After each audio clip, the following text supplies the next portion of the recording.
I never thought the words birth on board would come out of my mouth in a real emergency communication. But that March morning, flying over the Atlantic Ocean at 38,000 feet, those words became the difference between life and death for two people. My name is Richard Miller, and I've been a commercial airline captain for 22 years. I started as a military pilot in the US. Air Force flew F-16s for 8 years before transitioning to commercial aviation. Of the thousands of flights I've commanded, transporting millions of passengers through the skies around the world, this was the one that marked me the most. Not because of technical failures, severe turbulence, or mechanical problems. It was because of something much more human and primitive, the miracle of life happening in one of the most adverse situations possible. It was a Tuesday in March 2019, American Airlines Flight 186, JFK, New York to London Heathrow. Boeing 777-300ER, registration N776AN, one of my favorite aircraft for long-haul flights. This machine is a true work of art in aeronautical engineering, 242 feet long, 365 tons maximum takeoff weight, two Rolls-Royce Trent 8-92 engines capable of generating 92,000 pounds of thrust each. We departed at 11:40 p.m. local time, with arrival scheduled in London at 2:25 p.m. the next day. 14 hours and 45 minutes of flight time, covering a distance of 5,956 nautical miles, most of it over the vast Atlantic Ocean. My first officer was Gabriel Martinez, 28 years old, a competent and meticulous guy I'd flown with dozens of times. He had training from the Air Force Academy and 5 years of experience in commercial aviation. He was the type of first officer any captain would want by their side, technically prepared, calm under pressure, and with an excellent relationship with the cabin crew. The cabin crew was experienced, led by Chief Flight Attendant Maria Rodriguez, an exceptional professional with over 15 years with the company. She had worked on various aircraft, from the old Boeing 737-300s to the modern Airbus A350s. Her team consisted of 8 flight attendants: Ana Paula, a veteran with 12 years of experience; Carlos Eduardo, a specialist in medical emergencies; Julia, who spoke 4 languages; Robert, a former paramedic who had transitioned to aviation; Fernanda, responsible for first class; Lucas, a specialist in special services; Patricia, an emergency procedures instructor; and Marcus, the youngest on the team, but already with 3 years of experience. We had 284 passengers on board, nearly a full load for a mid-week flight. Our 777-300ER configuration was 42 seats in business class and 298 in economy. The passenger distribution was typical for this route: American and British executives, exchange students, families on vacation, some immigrants visiting relatives abroad. Everything indicated it would be another routine, peaceful flight. The flight planning had been done with meteorological precision. The planned route would take us initially northeast, leaving the US, coast at the height of Boston, then following over the Atlantic Ocean, passing relatively close to Nova Scotia, then directly east across the North Atlantic, and finally to London. We had 127 tons of fuel on board, sufficient for the flight with a safety margin for possible diversions or holding patterns. The preparation for that flight had begun 3 hours before departure. I arrived at the airport at 8:30 p.m., as I always do for long-haul flights. I like to have enough time to review all the documentation, talk with the crew, check weather conditions, and do a complete visual inspection of the aircraft. The briefing with the crew was detailed as always. We discussed predicted weather conditions, alternate routes, specific emergency procedures for oceanic flights, and the special services we had on board. There was a visually impaired passenger traveling with a guide dog, 2 unaccompanied minors, and an 89-year-old lady who needed assistance walking. Nothing out of the ordinary. Gabriel and I did the external inspection of the aircraft together. We checked the condition of the tires, inspected the engines, checked the control surfaces, verified if there were any fluid leaks. Everything was perfect. N776AN was a relatively new aircraft, with only 4 years of operation and an impeccable maintenance record. In the cockpit, we religiously followed our preparation checklist. We programmed the flight management computer with the planned route, verified all aircraft systems, tested communication and navigation equipment. The 777 is an extremely reliable aircraft, but we never underestimate the importance of verification procedures. The first third of the flight passed without incident.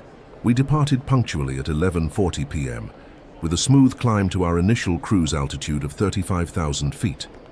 New York Air Traffic Control authorized us to proceed as planned, and soon we were navigating in oceanic airspace. We crossed the U.S. coast around midnight, at the height of Boston. The weather was excellent, with unlimited visibility and favorable winds. Shortly after, we established contact with Gander Oceanic Control, which authorized us to continue on direct route to Point Saxon, our first coordinate over the Atlantic Ocean. At 12:30 a.m., we transferred communication to Shanwick Oceanic Control. Transatlantic flights are monitored by different control centers as we cross the oceans. It's a complex system that allows tracking aircraft even when they're thousands of miles from any coast. Gabriel and I talked about our families, plans for days off in London, and about the Formula One season that was starting. He was a Ferrari fan. I rooted for Mercedes. These conversations helped maintain morale during long night flights.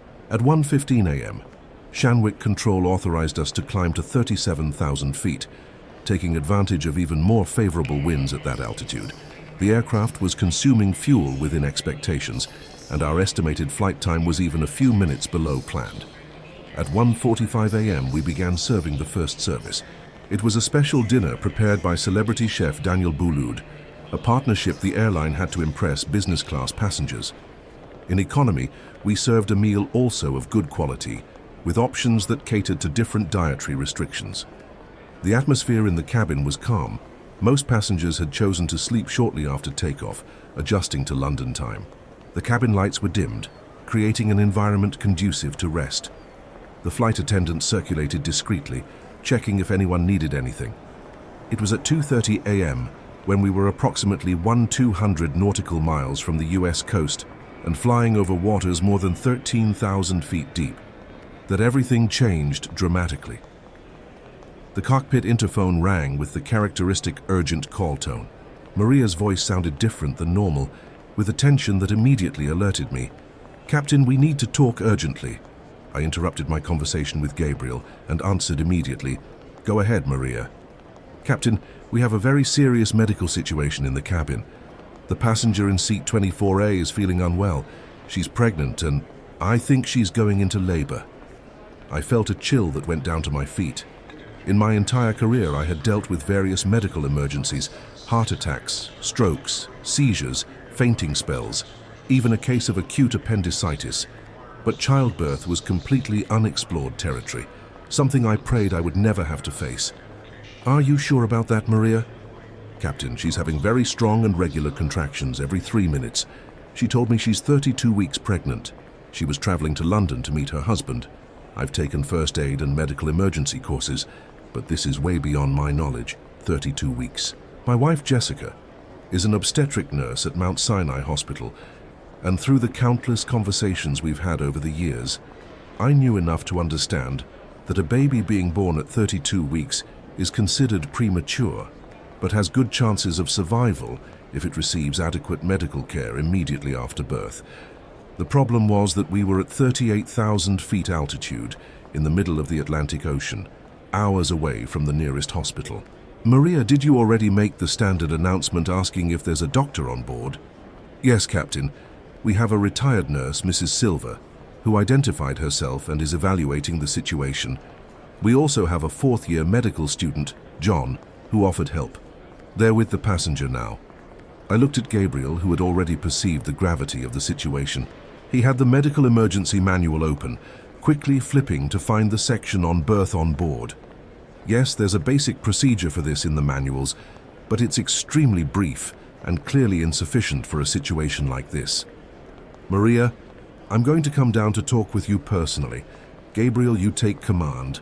Maintain current route, monitor all systems, and call me immediately if there's any change." "Understood, Captain. I'll also start reviewing our diversion options just in case." I activated the autopilot, verified that all systems were functioning normally, and left the cockpit. I walked quickly through the cabin, noticing that most passengers were still sleeping, oblivious to the drama unfolding. The scene I found at seat 24A shocked me more than I expected. A young woman, appearing to be about 25 years old, was clearly in labor. Her name was Sarah Wilson. She was a psychologist, American, and was traveling to London to meet her husband, who worked as an engineer for an oil company in the North Sea. He had gotten a work visa, and they were planning to move permanently to England. Sarah was pale, sweating profusely and clearly in pain. She was gripping the retired nurse's hand tightly, and her eyes revealed a mixture of physical pain and psychological terror. "Captain," said Mrs. Silver, a woman of approximately 60 years old, with grey hair and an experienced look. "I'm Silva Rodriguez, retired nurse. I worked for 35 years in the maternity ward of Bellevue Hospital. I can confirm she's in active labor. The contractions are regular every 2 minutes now and quite strong. From what I can assess through physical examination, the baby is coming." The medical student, John, looked nervous but determined to help. "Captain, I'm John Peterson, fourth-year medical student at NYU. I'm doing my obstetrics rotation this semester. I've never assisted a complete delivery alone, only observed some under medical supervision, but I can help with whatever is necessary."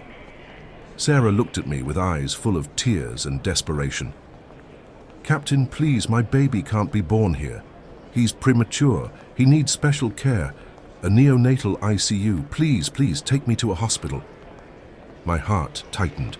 As a father of 2 children, Peter, 15 years old, and Anna, 12 years old, I understood perfectly her desperation. But I also knew that our options were extremely limited, and that any decision I made could have irreversible consequences. "Sarah, I'm going to do everything within my power to help you and your baby. First, I'm going to assess our options, talk with air traffic control and with medical specialists on the ground. Mrs. Silver and John will stay here taking care of you." I returned quickly to the cockpit, where Gabriel was already working on fuel calculations and alternate routes. "Captain," he told me, "I've reviewed our options. We're exactly in the middle of the Atlantic. If we continue to London, we still have 6 hours and 15 minutes of flight time. If we divert to the African coast, the nearest airport with adequate medical infrastructure would be Dakar, Senegal, at 3 hours and 30 minutes, or Casablanca, Morocco, at 4 hours and 20 minutes. We also have the option of returning to the US, but that would take more than 4 hours." I immediately contacted Shanwick Oceanic Air Traffic Control. "Shanwick Oceanic, American 186, request priority handling. We have a medical emergency on board." "American 186, Shanwick Oceanic, roger. State the nature of your emergency." "Shanwick Oceanic, we have a passenger in active labor at 32 weeks gestation. Request immediate consultation with medical authorities and diversion options to nearest airport with adequate medical facilities." "American 186, stand by for medical consultation. We are contacting emergency medical services." While waiting for the response, I carefully analyzed the situation with Gabriel. Each option had serious pros and cons. 1. Continue to London. Would maintain the aircraft pressurized and stable, avoiding the sudden pressure changes of a descent. London has excellent medical infrastructure, but it would be more than 6 hours with a premature baby being born without specialized care. 2. Divert to Dakar. International airport with good infrastructure, but it would still be more than 3 hours of flight time. We would have to descend rapidly, which could cause complications for mother and baby. 3. Divert to Casablanca. Better medical infrastructure than Dakar, but more distant. Same problem with rapid descent. 4. Return to the US. Familiar but very distant now. Shanwick Oceanic, American 186. Do you have medical consultation available? American 186. We are patching you through to emergency medical services in London, also connecting with Medair for consultation. The first voice I heard was from a doctor in London. Doctor Margaret Thompson, speaking in clear English. "American 186, this is Dr. Thompson from London Air Medical Services. Can you provide details about the patient's condition?" I called Maria on the interphone and asked her to put Mrs. Silver on the phone to talk directly with the doctor. The consultation lasted 15 minutes, with the doctor asking detailed questions about dilation, contraction frequency, mother's vital signs, medical history of the pregnancy. Then, They connected me with MedAir. American 186, this is Dr. Michael Chen from MedAir. I understand you have a passenger in preterm labor at 32 weeks. Correct, Dr. Chen. We are currently 1,200 nautical miles from US coast, approximately 6 hours from London. We need guidance on whether to continue to London or divert to nearest airport. American 186, let me speak with your medical personnel on board. Again, Mrs. Silva was called to talk with the doctor. This consultation was even more detailed, lasting almost 20 minutes. Doctor, Chen asked various specific questions about fetal presentation, bleeding, rupture of membranes, and other technical aspects. After the consultations, I received the medical recommendations. Dr. Thompson was clear. Captain, based on the information I received, the patient is in active and advanced labor. Statistically, babies born at 32 weeks have a 95% survival rate when they receive adequate medical care. My recommendation is that you continue to London, keeping the aircraft pressurized and stable. If you attempt a rapid descent now, the pressure changes can be dangerous for both mother and baby. Dr. Chen agreed. The safest option is to maintain current altitude and continue to London. We will guide you through the delivery process if necessary. It was the most difficult decision of my career. Continuing to London meant accepting that the baby would probably be born during the flight without specialized medical care, but attempting a diversion could put both at even greater risk. Dr. Thompson, if the baby is born on board, what immediate care will be required? The key is to keep the baby warm and ensure proper breathing. Premature babies lose heat quickly and may have difficulty breathing. We'll guide you through the process step by step. I made the decision we would continue to London. I informed air traffic control about our situation and requested priority for approach and landing at Heathrow. London Control, American 186. We have medical emergency on board. Passenger in active labor. Baby expected to be born en route. Requesting priority handling and medical team standing by at Heathrow. American 186 London Control, understood. Priority approved. Medical team and neonatal intensive care unit will be standing by. I returned to the cabin to inform Sarah about our decision. She was clearly in advanced labor, with contractions much more frequent and intense. Sarah, we've talked with medical specialists both in London and through our medical advisory service. The unanimous recommendation is that we continue to London, keeping the aircraft stable. If we attempt a diversion now, the pressure changes could be dangerous for you and your baby. She started crying. Captain, I'm so scared. What if something goes wrong? What if my baby doesn't survive? Sarah, you have a complete medical team taking care of you, Mrs. Silva has 35 years of experience in deliveries. John is studying medicine. I'm in constant contact with specialist doctors in London. We're doing everything humanly possible. At that moment, a passenger approached.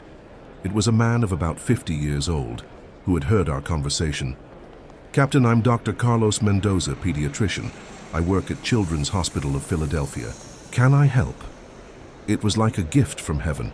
A pediatrician with experience in newborns would be fundamental if the baby really was born during the flight.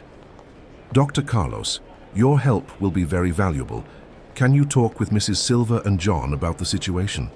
I also announced again to the entire cabin, asking if there was any other healthcare professional on board. To my surprise, 2 more people identified themselves, a neonatal nurse who was on vacation named Lucy, and an anesthesiologist, Dr. Fernando. Suddenly, we had a complete medical team on board, an experienced obstetric nurse, a medical student, a pediatrician, a neonatal nurse, and an anesthesiologist. It was almost as if it were planned. I reorganized the entire first class to create a more suitable environment for delivery. Maria and her team were exceptional, mobilizing blankets, pillows, towels, and everything that could be useful. We created a private area using improvised screens with blankets. The first-class passengers were very understanding. We offered accommodations in business class and economy, explaining the situation. Surprisingly, many offered to help in some way. At 4 a.m., Sarah's contractions were every minute and a half. She was clearly entering the final phase of labor. Mrs. Silva took command of the situation, with Dr. Carlos beside her to care for the baby as soon as it was born. "Captain," said Mrs. Silva, "from my experience, this baby is going to be born in the next 2 hours. We need to be prepared for everything." I maintained constant contact with Dr. Thompson in London, who was practically participating in the delivery through the radio. She guided every procedure, every necessary care. "Dr. Thompson, patient contractions are now every 90 seconds, very strong. Medical team reports full dilation expected within next hour." "Understood, American 186. Prepare for delivery. Key priorities. Keep baby warm. Ensure breathing. Monitor for complications. We have neonatal team standing by." At 4:30 a.m., Sarah began to feel the urge to push. Mrs. Silva confirmed she was in the expulsive phase of labor. "Sarah, now you need to push with each contraction. Breathe deeply between contractions to rest." The atmosphere in the aircraft was surreal. We were flying at more than 560 mph at 38,000 feet altitude over a dark and infinite ocean, and a new life was about to come into the world. Dr. Carlos prepared everything that would be necessary to receive the baby. Heated towels, first aid kit, emergency oxygen, and even a thermometer to monitor the newborn's body temperature.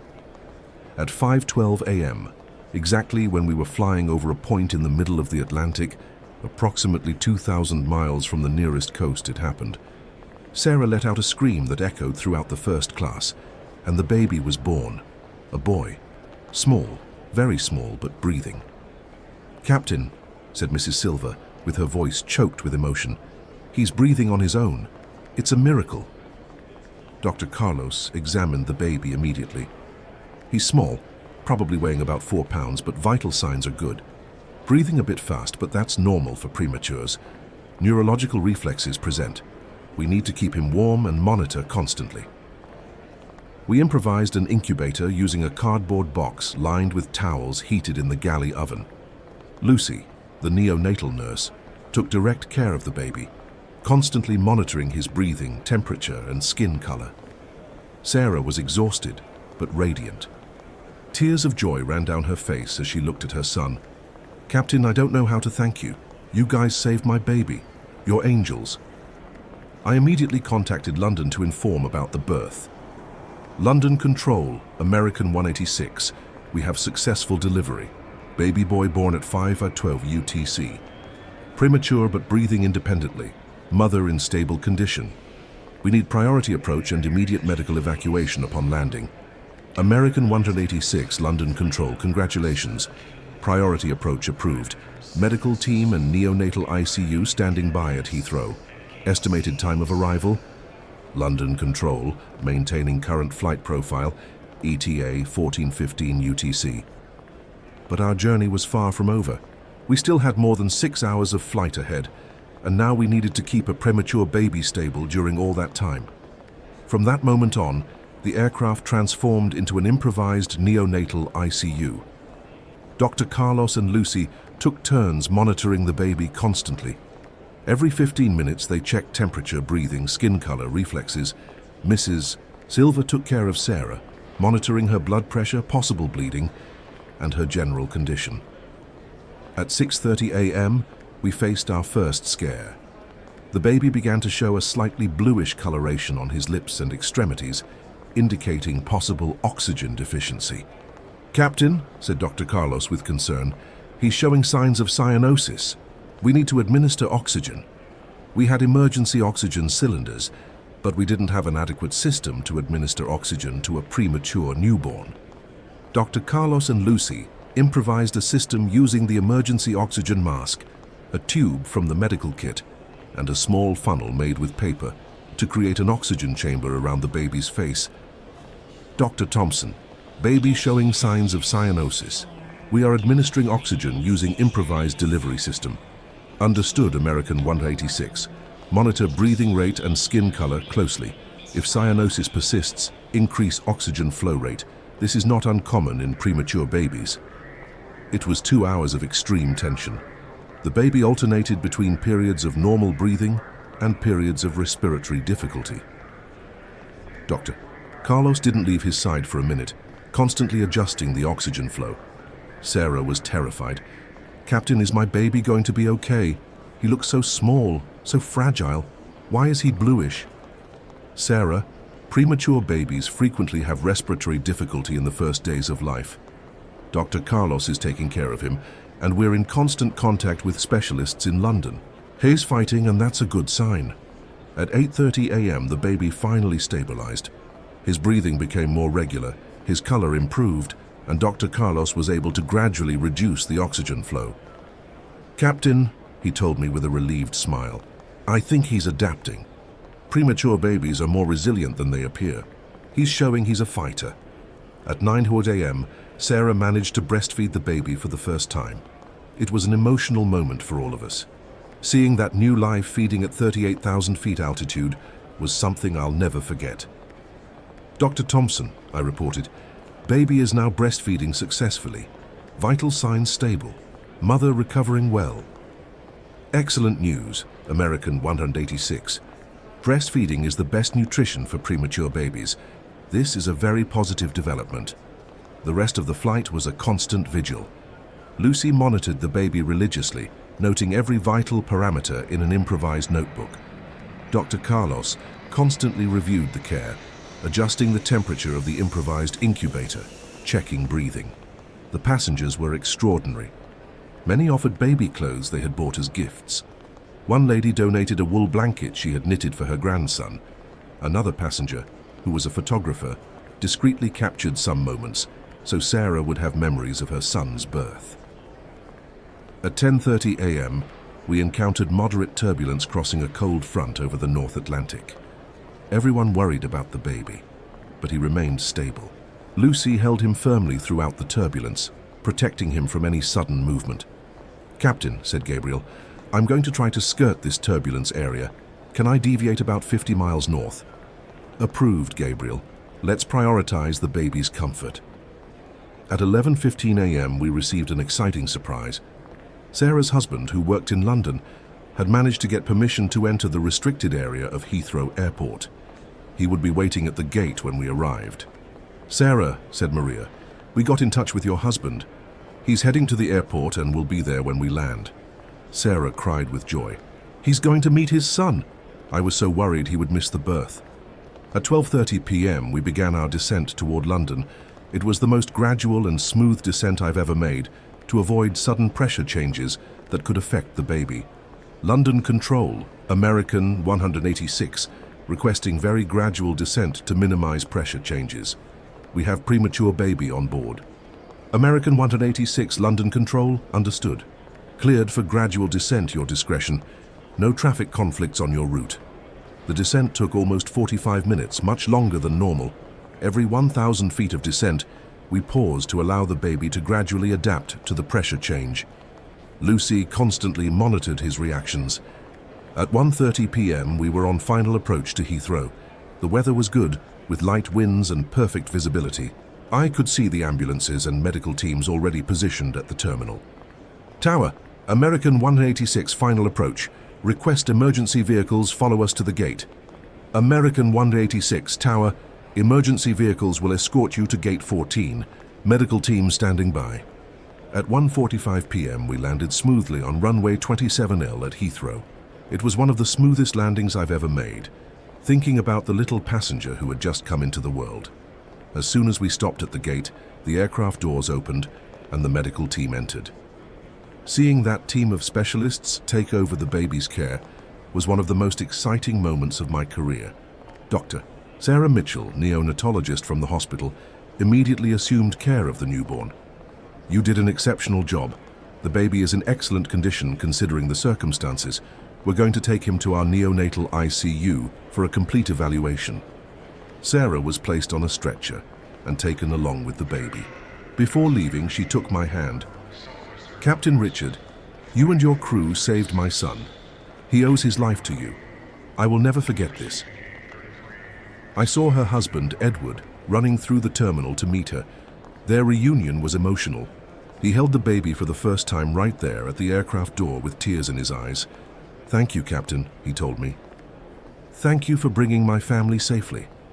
After all the commotion of the medical evacuation ended, I stayed alone in the cockpit for a few minutes, processing everything that had happened. Gabriel was finishing the flight paperwork, but respected my moment of reflection. "Captain," he eventually said, "in 22 years of career, you've experienced everything. But this was special. Gabriel, I always knew our profession was about transporting people, not just passengers, but today, we transported a life that was literally born under our responsibility." In the following days, I followed the baby's progress through Sarah. He stayed 42 days in the neonatal ICU at Chelsea and Westminster Hospital, but recovered completely. When he was discharged, he weighed 6.2 pounds and was nursing normally. Sarah sent me a photo of him when he turned 6 months old, a healthy, strong baby with a smile that lit up the entire photo. She told me she decided to register his name as Gabriel Richard Wilson, a tribute to my first officer and me. "Captain," she wrote in the letter that accompanied the photo, "Gabriel Richard is growing strong and healthy. He's a cheerful and curious boy. When he grows up, I'm going to tell him about his dramatic entry into the world and about the angels who took care of him in the clouds." Every birthday, I receive a birthday card from him.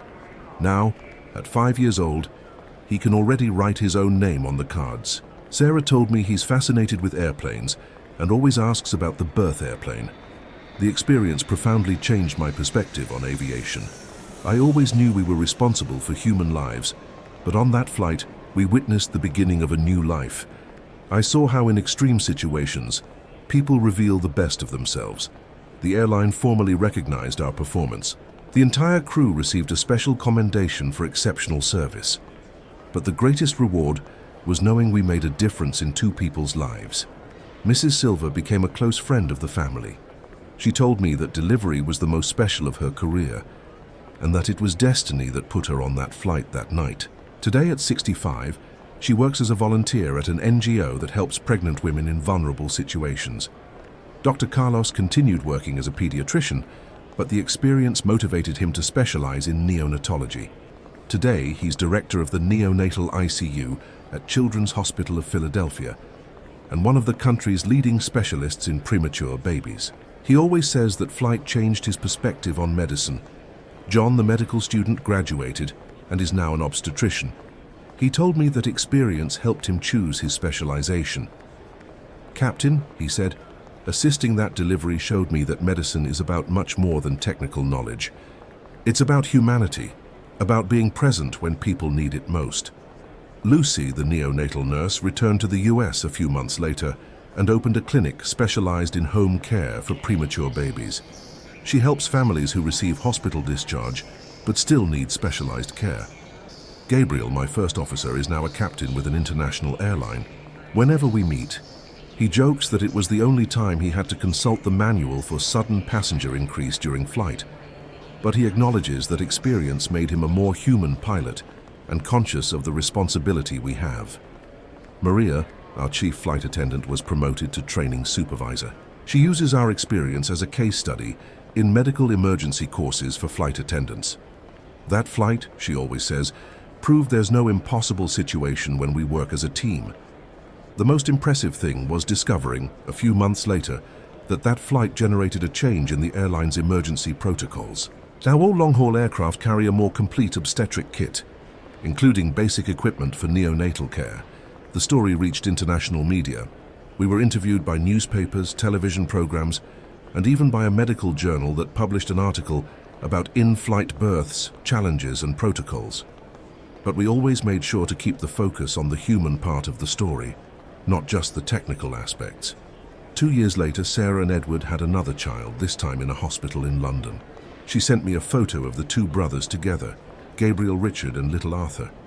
"Captain," she wrote, "Arthur was born on solid ground, but Gabriel Richard will always be special. He's the baby of the clouds." Today, whenever I see a pregnant woman boarding my flights, I give her special attention. Not out of fear that it might happen again, but knowing that if it does, we're prepared. I carry with me the experience and confidence that, even at 38,000 feet altitude, it's possible to save lives. Aviation taught me a lot over these years: discipline, precision, teamwork, responsibility. But that flight taught me something deeper, that our profession is about much more than piloting aircraft. It's about caring for people, about being present in the most important moments of their lives. Gabriel Richard, now a curious and healthy 5-year-old boy, unknowingly changed the lives of an entire crew. He showed us that some flights are more than just transporting people from one place to another. Some flights are about carrying hope, about witnessing miracles, about being part of something much bigger than ourselves. He taught us that life can begin anywhere, even at 38,000 feet altitude over the Atlantic Ocean, that a mother's love knows no limits, that human solidarity can overcome any challenge, and that sometimes the greatest miracles happen in the most unexpected moments. Whenever someone asks me what the most memorable flight of my career was, I answer without hesitation, the one where I didn't just take passengers to their destination, but brought a new life into the world. The flight where I discovered that, even flying among the clouds, sometimes we actually touch heaven. And whenever I look at the stars during night flights, I remember that boy who was born among them, and I feel pride in having been part of his journey from the first moment of life. If you enjoyed this real story from the skies, subscribe to Black Box so you don't miss the next accounts that only we pilots can tell. Leave a comment if you've lived through or know of any similar situation, and share this video with someone who needs to know that, even at 38,000 feet altitude, miracles can happen. After all, sometimes life surprises us in the most unexpected moments, and it's in those moments that we discover what we're really capable of.